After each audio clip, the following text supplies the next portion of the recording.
ప్రభు అయిన యేసుక్రీస్తు నామములో మీ అందరికీ శుభాభివందనాలు తెలియపరుస్తున్నాను.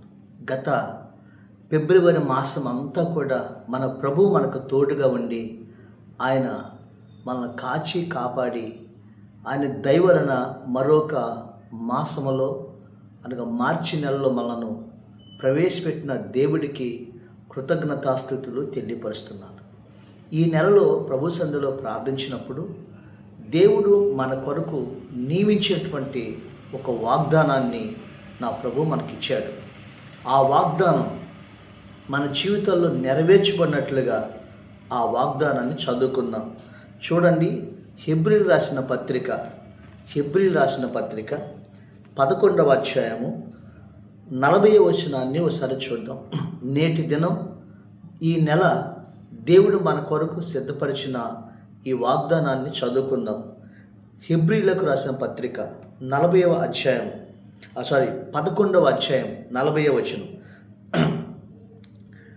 దేవుడు మన కొరకు మరి శ్రేష్టమైన దానిని ముందుగా సిద్ధపరిచెను కనుక వీరు వాగ్దాన ఫలము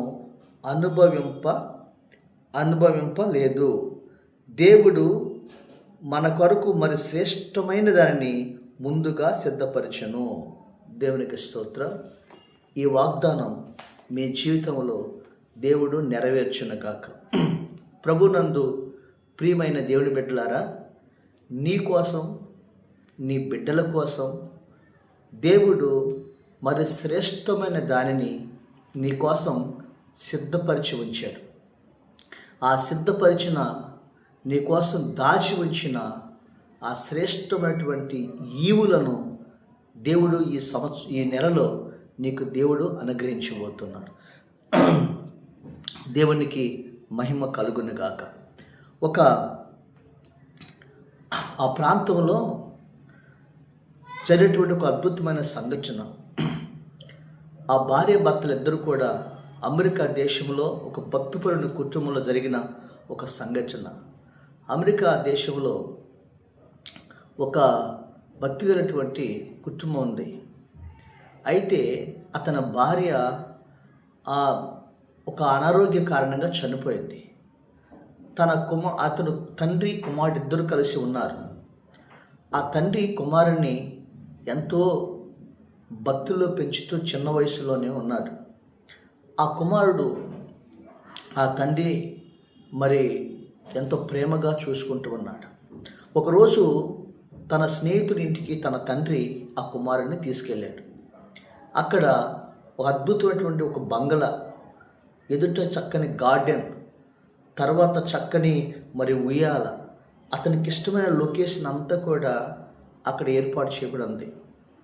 అక్కడ ఒక అద్భుతమైన కుక్క, పెంచుకునే ఒక కుక్క ఉంది.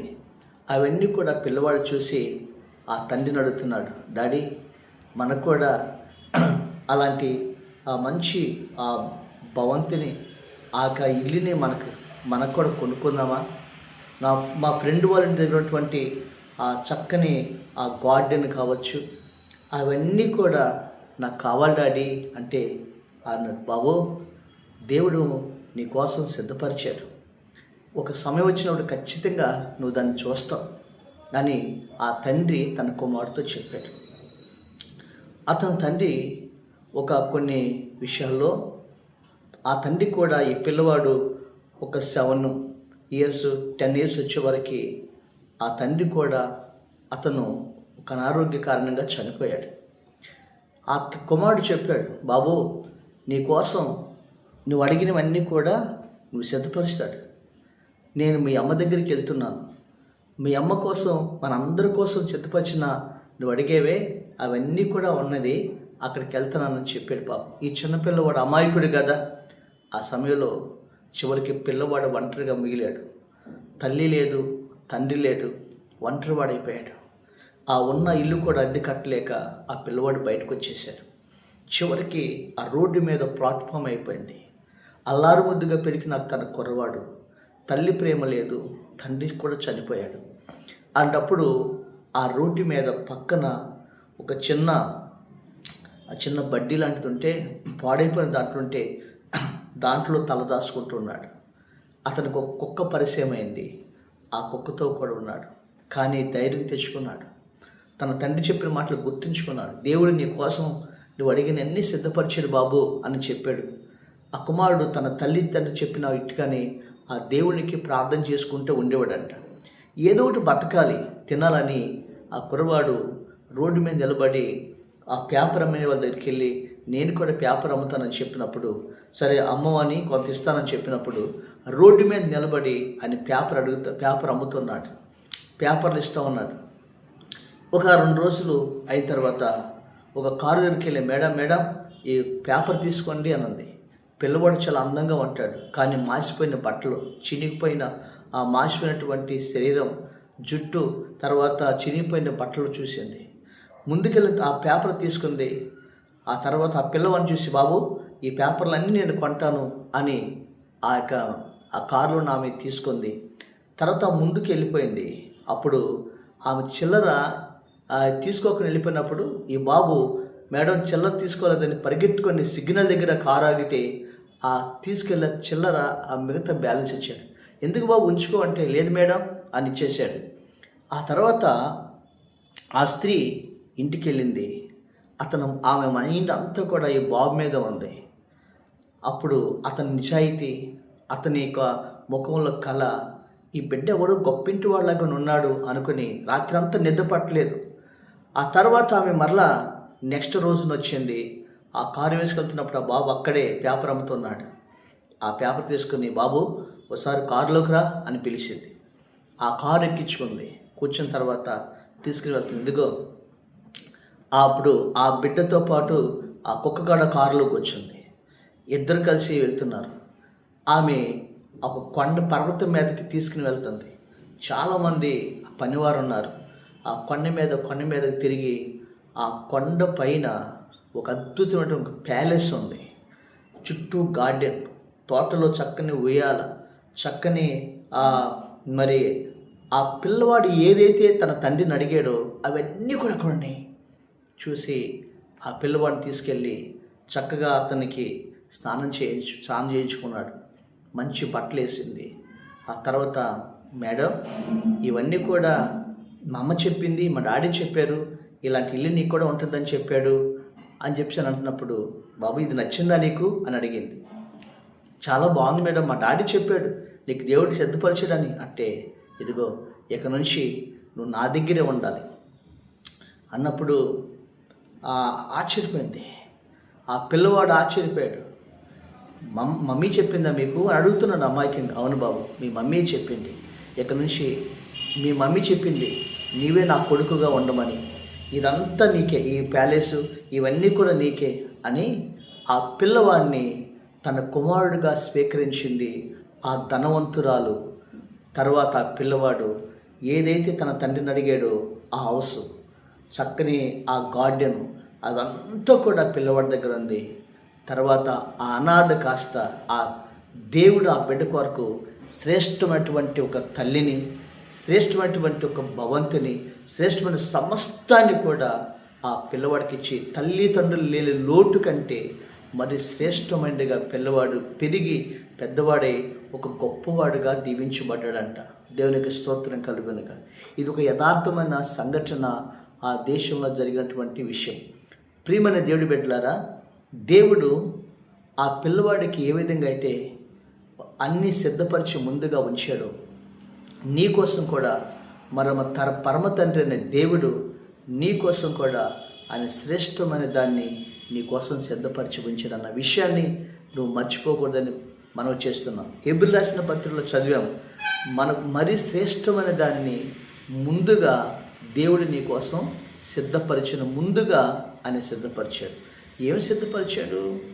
జాగ్రత్త మనం చూసినట్లయితే 31వ కీర్తన 19వ వచనం మనం చదివినట్లయితే అక్కడ ఉంది, ఆయన యందు భయభక్తులు గల వారి ఎడల ఆయన దాసి ఉంచిన మేలు ఎంతో గొప్పది, నరులు ఎదుట ఆయనను ఆశ్రయించిన వారి ఎడల ఆయన సిద్ధపరిచిన మేలు ఎంతో గొప్పది. దేని స్తోత్రం. ఏమి సిద్ధపరిచాడు? ఆయన శ్రేష్టమైనవి సిద్ధపరిచాడు. ఏంటి ఆ శ్రేష్టమైనవి? ఆయన మేలులు సిద్ధపరిచాడు. హల్లెలూయా. ఈ నెలలో దేవుడు నువ్వు మేలులు నీకు ప్రతిఫలంగా దేవుడు ఇవ్వబోతున్నాడు. ఈరోజు నీవే విషయం కోసమైతే ప్రార్థన చేశావో, ఏ విషయం కోసమైతే దేవుడి సన్నిధిలో గత నెలలన్నీ కూడా దేవుని అడిగావో, నీకు శ్రేష్టమైన దాన్ని నీకు దేవుడు అనుగ్రహించబోతున్నాడు. దేవుని స్తోత్రం కలుగును గాక. మన పరమ తండ్రి అనే దేవుడు మన కోసం దాచి ఉంచిన మేలు ఎంతో గొప్పదని ఈరోజు నువ్వు జ్ఞాపకం చేసుకోవాలని నేను మనవి చేస్తున్నాను. హల్లెలూయా. ముందుగానే ఆ దేవుడు నీకు సిద్ధపరిచాడు అన్న సంగతి నీకు తెలుసా? యేసేపు ఉన్నాడు కదా, ఒక అనాదిగా మారిపోయినప్పుడు దేవుడు యేసేపుకి ముందుగానే ఐగుప్తు దేశంలో ఆయన సింహాసనాన్ని సిద్ధపరిచాడు. దేవుని స్తోత్రం. ఐగుప్తు దేశంలో యేసేపుకి ఆయన సింహాసనాన్ని సిద్ధపరిచాడు. ఆ విషయాన్ని నీకు ఆ విషయం జ్ఞాపకం చేసుకోవాలి. మన జీవం కలిగిన దేవుడు మన కోసం ఆయన ఎన్నో ఆయన సిద్ధపరిచి ఉంచాడు. మెట్టుకు ఒక విషయం మీతో చెప్తాను. బైబిల్ గ్రంథంలో ఒక భక్తిపడేటువంటి తండ్రికి పుట్టిన కుమారుడు. ఆ తండ్రి చనిపోయాడు. ఆ తండ్రి పేరు యోనాతాను. అతడు ఎంతో ఉపకారం చేసే బుద్ధి కలిగిన వాడు, దేవుని యొక్క చిత్తాన్ని తెలుసుకున్నవాడు. దావీదుని గురించి అన్నాడు, నిన్ను దేవుడు ఏర్పరచుకున్నాడు అని ఆ దావీదుకు ఉపకారం చేసినటువంటి భక్తిపరుడు. ఆ భక్తిపరుడు కడుపున పుట్టినవాడే యోనాతాను కుమారుడైన మెఫీబోషెతు. ఆ మెఫీబోషెతు ఈ యుద్ధ సమయంలో తన తాతైన సౌలు, తన రాజ్యము, తన తండ్రి అందరూ చనిపోయారు. అనాథగా మిగిలిపోయాడు. ఆ యోనాతాను తన దాది ఆ యుద్ధ సమయంలో తనని కాపాడటానికి పరిగెత్తుకుని వస్తుంటే, శత్రువుల చేతుల నుంచి కాపాడటానికి తీసుకుని వస్తుంటే, ఆ యోనాతాను రాయి మీద పడిపోయి కాలు జారి అతని 2 కాళ్ళు విరిగిపోయినాయి. ఆ దాది కూడా చనిపోయింది. చివరికి యోనాతాను కుమారుడు మెఫీబోషెతు అనాథగా ఉన్నాడు. లోతీబారు అనే ఊరిలో ఆయన మాకీరు ఎంట ఆయన నివసిస్తూ ఒక అనాథిగా, ఒక భిక్షాటన చేసేవాడిగా అతను జీవిస్తూ ఉన్నాడు యోనాతాను. అలా జీవిస్తూ ఉన్నప్పుడు తన తండ్రి ఎంతో భక్తిపరుడు, తన తండ్రి ఎంతో ఉపకారం చేసినవాడు. ఆ తండ్రిని బట్టి ఆ దేవాతి దేవుడు దావీదు ద్వారా ఒక అద్భుతమైన శ్రేష్టమైన దాన్ని ఆ దావీదు ద్వారా ఏర్పాటు చేస్తున్నాడు. చూడండి, సమూయేలు రాసిన 2వ గ్రంథం 9వ అధ్యాయము 1వ వచనం. దావీదు సింహాసనం మీద కూర్చున్న తర్వాత, రాజైన తర్వాత దావీదు అంటున్నాడు, యోనాతాను బట్టి నేను ఉపకారము చూపుటకు సౌలు కుటుంబంలో ఎవడైనా కలడా అని దావీదును అడిగాను. దేవుని స్తోత్రం. ఎవరిని బట్టి? యోనాతానును బట్టి. జ్ఞాపకం చేసుకో. ఈరోజు యోనాతాను దావీదుకి ఏం చేశాడు? ఉపకారం చేశాడు, మేలు చేశాడు, ఆపదలో ఆదుకున్నాడు. ఈరోజు ప్రియమైన తండ్రి, నీవు చేసిన మేలు తిరిగి నీ బిడ్డలకి అది ప్రతిఫలంగా వస్తుంది. నువ్వు చేసిన ఉపకారం తిరిగి నీకు నీ బిడ్డలకి అది మేలుగా, శ్రేష్టమైన మేలుగా తిరిగి వస్తుంది. జ్ఞాపకం చేసుకో. యోనాతాను బట్టి ఇప్పుడు మెఫీబోషెతుకి ఆ దావీదు చేయబోతున్నాడు. హల్లెలూయా. అప్పుడు జాగ్రత్త వినండి. అప్పుడు అక్కడ ఉన్నటువంటి పనివాడు షేబ్ అంటున్నాడు, ఇదిగో లోదీబారులో యోనాతాను కుమారుడైన మరి మెఫీబోషెతు మాకిరి అంటూ ఉన్నాడని రాజుతో చెప్తున్నాయ్యా, యోనాతానుకు పుట్టిన కుమారుడే మెఫీబోషెతు ఉన్నాడు. అతను కుంటివాడయ్యా. అతను లోదీబారు అనే ఊరిలో మాకిరి అంట ఉన్నాడని అక్కడ 4వ వచనంలో చెప్తున్నాను. 9:4 వచనంలో. అప్పుడు వెంటనే రాజు అన్నాడు, మీరు అతన్ని కబురు పెట్టి పిలిపించండి అన్నాడు. దేవునికి స్తోత్రం కలుగును గాక. నేను 3 విషయాలు చెప్తాను, జాగ్రత్త వినండి. ఇప్పుడు మాకీరి వెంట కూర్చున్న మెఫీబోషెతుకి సింహాసనం నుండి ఒక కబురు వచ్చింది. తెలుసండి, నీ కోసం కూడా నీవు ఎదురు చూస్తూ ఈరోజు నువ్వు కష్టాల్లో ఉన్నావు, ఈరోజు నష్టాల్లో ఉన్నావు, ఈరోజు తినటానికి కూడా కటకట్లాడుతూ ఉన్నావు, అప్పుల ఊబిలో, ఆపదలనే పరిస్థితిలో, ఈరోజు నీ చుట్టూ కూడా శ్రమలనే వలయములో చాలా ఒంటరితనం అనుభవిస్తూ ఈరోజు నువ్వు జీవిస్తున్నామేమో. కానీ ఆ దేవుడు నీ యందు కనికరించి ఒక రోజున నీకు కూడా ఆ దేవుని సింహాసనం నుండి ఒక కబురు రాబోతుంది. దేవుని స్తోత్రం కలుగునగా. వెంటనే యోనాతాను కుమారుడును మాకీరింటి నుండి వచ్చి చెప్తున్నదిగో, నిన్ను ఇజ్రాయేల్ దేశాన్ని పరిపాలిస్తున్న రాజు అయిన దావీదు నిన్ను తీసుకురమ్మాడని చెప్పినప్పుడు ఆయన భయపడ్డాడు. హల్లెలూయా. తీసుకుని వచ్చాడు సింహాసనం ఎదుటికి. నీకు కూడా ఒక వార్త రాబోతుంది, ఒక శుభప్రదమైన వార్త నీకు దేవుడి దగ్గర నుంచి రాబోతుంది. దేవుని స్తోత్రం. ఇదే సేమ్ తెలుసా? చెరసాలలో ఉన్న యేసేపు ఉన్నాడే, యేసేపుకి ఎవరు లేరు. చెయ్యని నేరానికి చెరసాలలో పడేశారు. అప్పుడు యేసేపు దేవుడి సన్నిధిలో ప్రార్థన చేస్తూ తన జీవితాన్ని గడుపుతున్నప్పుడు కీర్తన గ్రంథంలో చెప్తాడు, అతను చెప్పిన సంగతి నెరవేర్చిన తర్వాత ప్రజల్ని రాజు అతని వాక్కు అతన్ని పంపించి చెరసాల నుంచి విడిపించినట్లుగా మనం చూస్తాం. దేని స్తోత్రం. ఐగుప్తు దేశంలో సింహాసనం మీద కూర్చున్న రాజు దగ్గర నుండి చెరసాలలో నుండి యేసేపు కబురు వచ్చింది, నిన్ను రాజుగారు తీసుకురామన్నాడు అని. హల్లెలూయా. రాజులకు రాజైన దేవుడు నిన్ను కూడా ఈ దీనస్థితిలో నుండి, ఈ అప్పుల ఊబుల నుండి, ఈ అనారోగ్యమైన పరిస్థితుల నుండి, నీ చుట్టూ ఉన్నటువంటి ఈ సమస్యల వలయముల నుండి నిన్ను కూడా పైకి తీసుకురాబోతున్నాడు పరమ తండ్రి అనే దేవుడు. దానికి స్తోత్రం. రెండవది పిలిపించాడు. అప్పుడు దావీదు అంటున్నాడు మెఫీబోషెతుతో, నీవు భయపడవద్దు, నీ తండ్రి అయిన యోనాతాను నిమిత్తము నిజముగా నేను ఉపకారము చేసేదను. దేని స్తోత్రం. ఈ రోజున నీవు ఉపకారం చేసిన దానికి, నీవు మేలు చేసిన దానికి ఇంతవరకు నీకు కీడులు జరగవచ్చు. నువ్వు మేలు చేసినా అనేకులు నీకు కీడు చేయొచ్చు, అపకారం తలపెట్టచ్చు. కానీ పరమందున్న దేవుడు తెలుసండి, ఆ దేవుడు నీకు ఉపకారం చేపిస్తాడు, మరొక రూపంలో నీకు సహాయం చేపిస్తాడు. ఈరోజు యోనాతాను చేసిన ఉపకారానికి ప్రతిగా యోనాతాను బట్టి ఈరోజు మెఫీబోషెతుకి ఉపకారం జరుగుతుంది. హల్లెలూయా. జ్ఞాపకం చేసుకోండి, మన ప్రభు అయిన యేసుక్రీస్తుని బట్టి పరమ తండ్రి అయిన దేవుడు నీకు ఉపకారం చేయబోతున్నాడు. మన దేవుడు ఉపకారం చేసేవాడు. యెహోవా అందరికీ ఉపకారి అని దేవుని వాక్యం సెలవిస్తుంది. ఈరోజు నీకు కూడా దేవుడు ఉపకారం చేయబోతున్నాడు. ఏంటి ఆ ఉపకారం? నెంబర్ 1 చూడండి, ఆయన ఒక మాట అంటున్నాడు, ఇదిగో నిజముగా నీ పితరుడైన సౌలు భూమి అంతయు నీకు మరలా ఇప్పింతును. దేవుని స్తోత్రం. ఇప్పుడు మెఫీబోషెతు ఎలాగున్నాడు తెలుసా? దిక్కు లేని వాడిగా ఉన్నాడు, ఆస్తి లేని వాడిగా ఉన్నాడు, అడుక్కునేవాడిగా ఉన్నాడు. ఒక మాట అంటాడు, చచ్చిన కుక్క వంటి వాడినయ్య అంటాడు. అలాంటి స్థితిలో ఉన్నవాడికి తన పితృడైన సౌలు ఆస్తి, తన తండ్రికి రావాల్సిన ఆస్తి, అదంతా శత్రువుల చేతిలో ఉంది. ఆ శత్రువుల చేతిలో ఉన్న తన పితరులైన తన తాత ఆస్తి అంతటిని మెఫీబోషెతుకి దావీదు తిరిగి ఇప్పించేశాడు.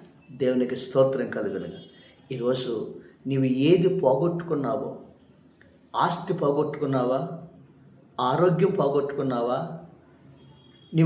నీకు ఈ రోజున శాంతి సమాధానం లేకుండా బతుకుతున్నావా, ఈరోజు నీకు ధనాన్ని పోగొట్టుకున్నావా, నువ్వు ఏది పోగొట్టుకున్నావో పోగొట్టుకున్న దానికి రెట్టింపుగా నీ దేవుడు నీకు ఈ మాసంలో నీకు అనుగ్రహించబోతున్నాడు. హల్లెలూయా. దేవుడు నీకు ఇవ్వబోతున్నాడు. నీవు అన్యాయంగా నీ దగ్గర ఎవరో దోసుకున్నారు, ఏది పోగొట్టుకున్నావో తిరిగి నీ దేవుడు నీకు అనుగ్రహించబోతున్నాడు. దేవుని స్తోత్రం. ఆస్తి అంతటిని కూడా ఇప్పించాడు దావీదు. రెండవదిగా అంటున్నాడు, సదాకాలము నా బల్ల యొద్దనే భోజనం చేయదు అని సెలవీయగా. 7వ వచనం, సదాకాలము నా బల్ల యొద్దనే భోజనము చేయదవు. దేవుని స్తోత్రం. ప్రభునందు ప్రియులారా, మెఫీబోషెతు ఇప్పుడు అసలు భోజనం ఉందా ఆయనకి? మాకీరు అని తాగుబోతోడు ఇంటి దగ్గర మెఫీబోషెతు అతను వేసిన ఎంగిలి మెతుకులు తింటూ బ్రతుకుతున్నాడండి. అలాంటి వ్యక్తికి ఈరోజు రాజుగారి బల్ల యొద్ద తిని రాజుగాజు భోజనాలు తినే భోజనం పానములు ఈ మెఫీబోషెతుకి అనుగ్రహించబడు. దేవుని స్తోత్రం. ఈరోజు నువ్వు కరువులో ఉన్నావా? ఈరోజు సాలిసాలని జీతంలో బతుకుతున్నావా? పిల్లలకు కూడా కడుపు నిండా తిండి పెట్టుకునే స్థితిలో నీవు ఉన్నావా? భయపడవద్దు. పరమ తండ్రి అనే దేవుడు నీ కోసం ఆయన శ్రేష్టమైన వాటిని ఆయన సిద్ధపరిచాడు. దేవునికి స్తోత్రం కలుగును గాక. ఆయన రాజుగారు తినే భోజనాలు ఈరోజు పేదరికం పోయింది. గంజి తాగి బతికినవాడు, వాళ్ళు వేస్తే తిన్నవాడు ఈ రోజున రాజుగారి ఎంట భోజనం చేయటానికి అతను ఒకరోజు కాదు, 2 రోజులు కాదు, సదాకాలం నీవు నా బల్ల యొద్ద భోజనం చేయదువు. దేవుని స్తోత్రం. ఒకటి, ఆస్తి పోగొట్టిన ఆస్తి అంతటిని ఇచ్చాడు. 2, ఇక నువ్వు అడుక్కునే పని లేదు, వేరే వాళ్ళు వేసిన వెంగిలి మెతుకులు తిని బతకాల్సిన పని లేదు. ఈరోజు నా బల్ల యొద్దని నువ్వు సదాకాలం ఉంటావని చెప్పి యేసు ప్రభు కూడా తన శిష్యులతో చెప్తున్నాడు, ఇదిగో నా పాత్రలో తాగి నా శరీరము తిని, ఇదిగో నా బల్ల యొద్ద మీరున్నప్పుడు మరొక రోజు నా పరలోకంలో వచ్చినప్పుడు నా తండ్రి యొద్ద నా బల్ల మీద కూర్చుని నాతో కలిసి మీరు భోజనం చేస్తారు, సదాకాలం నా బల్ల యొద్దనే ఉంటారని యేసు ప్రభు వారి శిష్యులకు వాగ్దానం చేశాడు. దేవుని స్తోత్రం. ఈ రోజున జ్ఞాపకం చేసుకోండి, నా నిమిత్తము అన్నతమ్ములనైనా అక్కచెల్లెలైనా భూములైనా ఆస్తులైనా ఏవైతే మీరు వదులుకుని వచ్చారో దానికి 100 రెట్లు నేను తిరిగి మీకు ఇస్తానని వాగ్దానం చెప్పాడు యేసు ప్రభువారు. ఆ విధంగా నీ రోజు మెఫీబోషెతు సదాకాలము ఈ భూలోకంలో దావీదు బల్ల యొద్దకు వచ్చుంటే రేపు మనం కూడా సదాకాలం పరమందున్న దేవుడి ఎదుట ఆ యేసుక్రీస్తు ప్రభుతో సదాకాలం భోజనం చేసే గొప్ప భాగ్యాన్ని మన ప్రభు మనకు అనుగ్రహించబోతున్నాడు. దేవుని స్తోత్రం. తర్వాత చూడండి, ఆయన మూడవదిగా అంటున్నాడు, హల్లెలూయా, మూడవదిగా అంటున్నాడు, కాబట్టి 10వ వచనం, కాబట్టి నువ్వు నీ కుమారులను నీ దాసులను అతని కొరకు భూమిని సాగుబడి చేస్తానని చెప్పి ఒక మాట అన్నాడు. నా యజమాని కుమారుడిని మెఫీబోషెతు ఎల్లప్పుడూ నా బల్ల యొద్దనే భోజనం చేయనని సెలవిచ్చాను. ఆ మాట అద్భుతంగా చెప్పినప్పుడు ఆయన 11వ వచనం చూసినట్లయితే, నీ దాసి నేను చేసిన నీ సేవతో చెప్పాను, మెఫీబోషెతు రాజు కుమారులలో ఒకడైనట్టుగా రాజు బల్ల యొద్దనే భోజనం చేయుచుండుని. అంటే ఏదో మరి వచ్చినోడు కాబట్టి అని అనలా, నా కుమారులు ఎలా ఉన్నారో నిన్ను కూడా నా కుమారుడుగానే స్వీకరించే. ఏం పెరిగితనవద్దు బెరికితనవద్దు, నా కుమారులాగానే నువ్వు కూడా నా బల్ల యొద్ద భోజనం చేస్తావు అన్నాడు. దేని స్తోత్రం. మనకు కూడా దేవుడు యేసు ప్రభువారు తన కుమారుడుగా మనం ఎన్నుకున్నాడు. ఆ కుమారత్వానికి ఇచ్చాడు. శ్రేష్టమైన దానికి దేవుడు అనుగ్రహించబోతున్నాడు. హల్లెలూయా. జ్ఞాపకం చేసుకోండి. ఈరోజు ఈ మెఫీబోషెతు తర్వాత అంటున్నాడు, ఎక్కడున్నాడో చూసినట్లయితే 11వ వచనం, మెఫీబోషెతు యెరూషలేములో కాపురముండి సదాకాలము రాజు బల్ల యొద్ద భోజనం చేయుచుండెను. దేవునికి స్తోత్రం కలుగును గాక. ఎక్కడండి? యెరూషలేములోని కావలి ఉన్నాడు. ఎక్కడో లోతీబారు అనే పల్లెటూరులో గుర్తింపు లేని ఊరిలో ఉన్నవాడు ఇప్పుడు యెరూషలేములోకి వచ్చి రాజు బల్ల యొద్ద ఉన్నాడు. దేవుని స్తోత్రం. ఈరోజు యెరూషలేములో మెఫీబోషెతు అంటే రేపు నూతన యెరూషలేము అనగా పరలోకమందున నూతన యెరూషలేములో పరలోక రాజ్యములో మనం కూడా సదాకాలం మనం ప్రభుతో కూడా ఉండబోతున్నాం. అదే మన నిరీక్షణ. దేవుని స్తోత్రం కలుగునుగా. ఈ 5 విషయాలు దేవుడు ఈ మాసంలో నీ కోసం శ్రేష్టమైన వాటిని సిద్ధపరిచాడు. హల్లెలూయా. మెఫీబోషెతుకి దేవుడు మరలా పోగొట్టుకున్న తన ఆస్తి, తన తాతలు పోగొట్టుకున్న ఆస్తి అంతటిని కూడా తిరిగి నీకు ఇచ్చాడు. ఈ మాసం ప్రభు నీకు అలా చేయబోతున్నాడు.